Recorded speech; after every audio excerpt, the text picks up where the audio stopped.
The U.S. has been bounced from the World Cup in the semifinals as they lose to Germany 113, 111 in a very disappointing exit. And this is now two straight World Cups where the U.S. hasn't reached the final. And the U.S. will still play another game against Canada for third place, but who really cares about a third place game unless it's like the Olympics for a bronze medal? And the U.S. lost this game because of horrible defense. I mean, that is just the only reason they lost this game. It had nothing to do with the offensive end, it was all on the defensive end. Allowing 113 points in a 40-minute game is a lot. They allowed 33 points in the first quarter, 26 points in the second quarter, 35 points in the third quarter, and then finally decided to play some defense for a stretch in the fourth quarter to try to come back into that game. And they allowed 19 points in the fourth quarter. But that just wasn't enough in the very end. And I think, well, the issue with this US team is not the personnel that they have. And I think it's ridiculous. I've seen some people, like Stephen A. Smith has the headline of the US lack of depth exposed. And, I know that's Stephen A. Smith, so obviously he doesn't know what he's talking about and it's just for entertainment. But still it annoys me because it's Team USA. There's no lack of depth. This is the deepest team in the tournament by far. A guy like Walker Kessler would have played on any other team. You've Brandon Ingram not playing in this game. It was not the lack of depth. It was the utilization of depth. That was the problem, I think. I just think the US didn't go to their best lineups, or it took them way too long to go to their best lineups. And this is not just unique to this game against Germany. I think it's true throughout the World Cup. But I mean, like in this game, the US only lost by two. They have the talent to, even if they're not playing their best lineups, be able to stay in games or win games. But when you're going up against a really good team in Germany who have four NBA players and a former NBA player, then you might not get away with it. And that's what happened, and you can't just turn it on late. My biggest disappointment with this whole time of watching Team USA is I was so excited to see Walker Kessler on this roster, and I talked about that from like day one of talking about this team, was how excited I was for Walker Kessler. I predicted he would be on this team, and then he really just didn't get that great of an opportunity. I think he really could have been really good in the FIBA rule set where you can camp out in the lane. And the US struggled with size. And when the US was playing against smaller teams in the exhibition games and Walker Kessler didn't play, I was like, okay, maybe that makes sense. You're playing in smaller teams, so you match what they're doing. But then they go up against bigger teams and he's still not playing a lot. And I was like, well, what happens if you need him in the actual World Cup because you're struggling with size? And that's exactly what happened. And they weren't prepared to use him very much in the World Cup when they were struggling with size.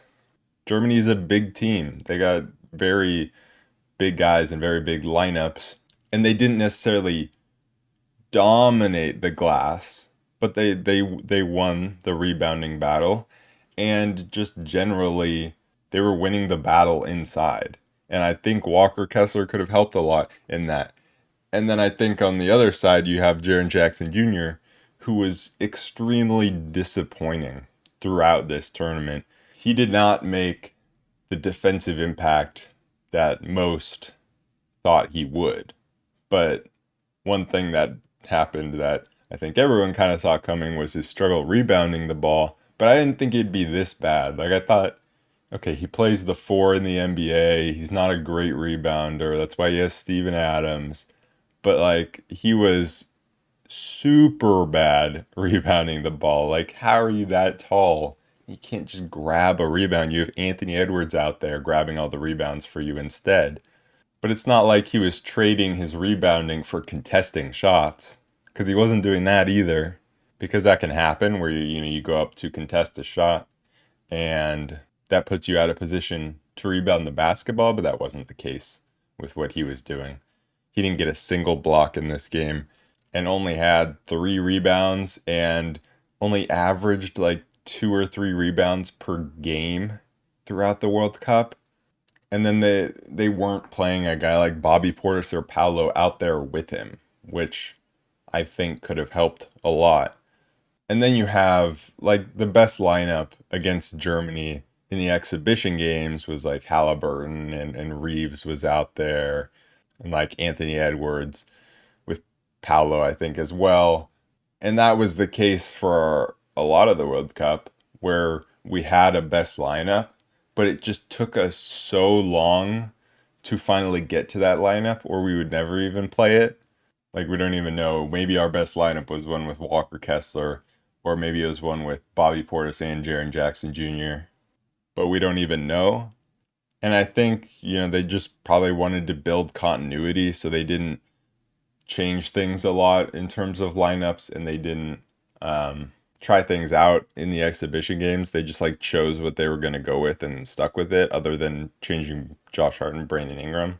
But I mean, it just took them too long to make the substitutions then to actually get to their best lineup. And so you have this all every single game you have this stretch at the start of the game where the US goes down big. And it happened again in this one. And then the subs come in and then they clawed their way back into the game. And like why do that every game? The US went down 10 in this game against Germany. And then, the subs came in and they got it back to 31-31. And then they even went into halftime with a lead. So, it was fine once they got to that lineup. But it's like, why not just start with that lineup or at least go to it super quickly? Because it's not like Halliburton had a great shooting game, but he showed that he was one of the best players on this team throughout the tournament. And you have Austin Reeves, who wasn't good defensively, but offensively, 21 points, he made up for Halliburton's shooting. And so I just think there needed to be more adaptability from the coaching staff. And I think there needed to be more tough decisions made of taking guys out earlier and changing the rotation. Because the only guy they did that with was Brandon Ingram, who didn't play with it in this game, which was fine. Like, I'm totally fine with that. But I just think there needed to be more decisions like that. Because Brandon Ingram wouldn't have helped in this game, I don't think. His offense throughout the tournament has been mediocre and his defense hasn't been good. And you look at what Team USA needs, and they didn't need offense, they needed defense. So he's not going to add that. US really just got dominated inside out in this game. Not being able to match up with the size of Germany allowed them to get open 3-point shots.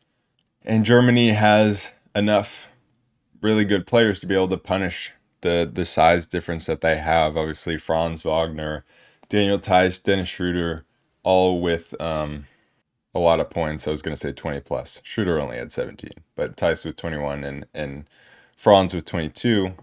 And I was talking about this like before the tournament began, of the idea of like this Team USA roster is the best roster in the tournament in terms of just looking straight on paper the players. Now, of course, you have the factor of playing in a rule set that the players aren't used to and that players from other countries are used to. You have the obstacle of these Team USA players not playing together a lot, whereas the other countries have rosters that they've been playing with for a while. But I really still think that this team, this roster, should be able to win it all, but they just weren't utilized correctly.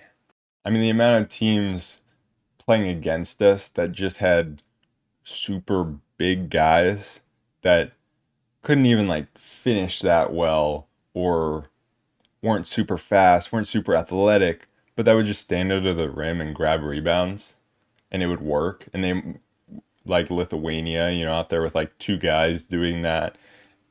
Montenegro, pretty much the same thing. And it's like, and you're telling me that Walker Kessler couldn't get minutes to go out there and grab rebounds and defend the rim? Like, come on. I know Walker Kessler is more talented than so many of those players that were getting minutes and dominating the US on the glass. Like, I know he would have been fine if they gave him the minutes. And so that's no doubt the most disappointing thing for me, is not really being able to see what Walker Kessler could have given this team if given a consistent spot in the rotation. The players who did play well in this game, I thought, were Mikal Bridges, who came out super aggressive early, kind of picking up where he left off. He ended with 17 points, was really solid. And I think Mikal was really solid throughout the World Cup. I think, when he started out just kind of being the 3 and D role player, which was fine. And then Brandon Ingram got taken out of the rotation, and then he stepped up to fill that void and played much better than Brandon Ingram was. Anthony Edwards, still the leading scorer on this team, and he did it efficiently, so he was really solid. And then Josh Hart, I thought, was great. He shot 100% from the field, getting 9 points. He had 5 rebounds, 3 steals, was just doing everything that this team needed him to do. I do wish that the US took the World Cup a little more serious, because it is a really entertaining tournament, but maybe it makes it more entertaining this way, because maybe, if we sent all our best players, then we would crush everyone. But it would be nice to prove that, because it's like, I can't say that for sure. What if we sent all our best players and we didn't crush everyone? But we'll see in the Olympics. Hopefully, we get a really good Team USA roster there. I don't know if I'll make a recap of the third place game against Canada, just because I don't know if I care enough about it, to be honest. I know a lot of people were hyped for the US Canada matchup and were hoping it would be a final, but we still get it in a third place game here. But both teams are qualified for the Olympics. I don't know. It really doesn't matter.